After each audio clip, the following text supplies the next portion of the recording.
आज हम भारत के इतिहास की एक वीरांगना रानी कमलापति के बारे में जानेंगे। 18वीं शताब्दी में गिन्नौरगढ़ के गोंड राजा निजाम शाह की पत्नी रानी कमलापति अपनी वीरता, बुद्धिमत्ता और बलिदान के लिए प्रसिद्ध थीं। रानी कमलापति का जन्म 1957 में वेस्ट बंगाल के एक छोटे से गांव में हुआ था। उनका बचपन साधारण था, लेकिन उनमें राजनीति के प्रति गहरी रुचि थी। समय बीतने के साथ रानी कमलापति का विवाह गिन्नौरगढ़ के गोंड राजा निजाम शाह से हुआ था। निजाम शाह एक वीर और शक्तिशाली राजा थे।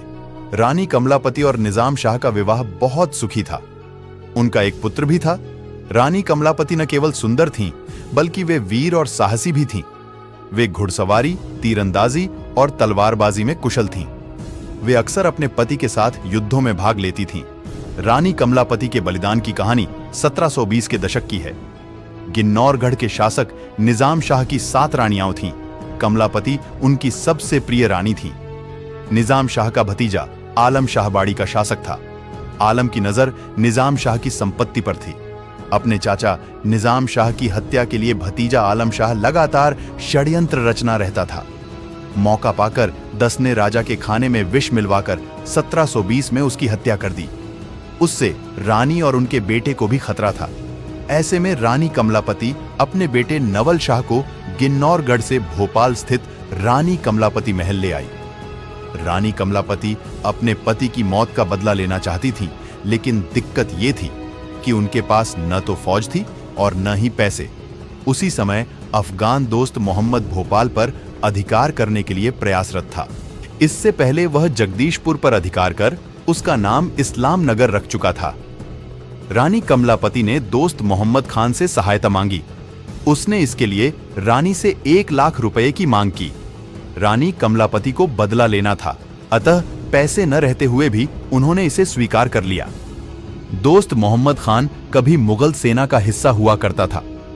लूटी हुई संपत्तियों के हिसाब में गड़बड़ी के बाद उसे सेना से निकाल दिया गया था।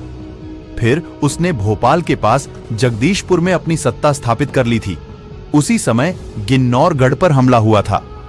रानी कमलापति ने अपने पुत्र के साथ मिलकर बहादुरी से युद्ध लड़ा।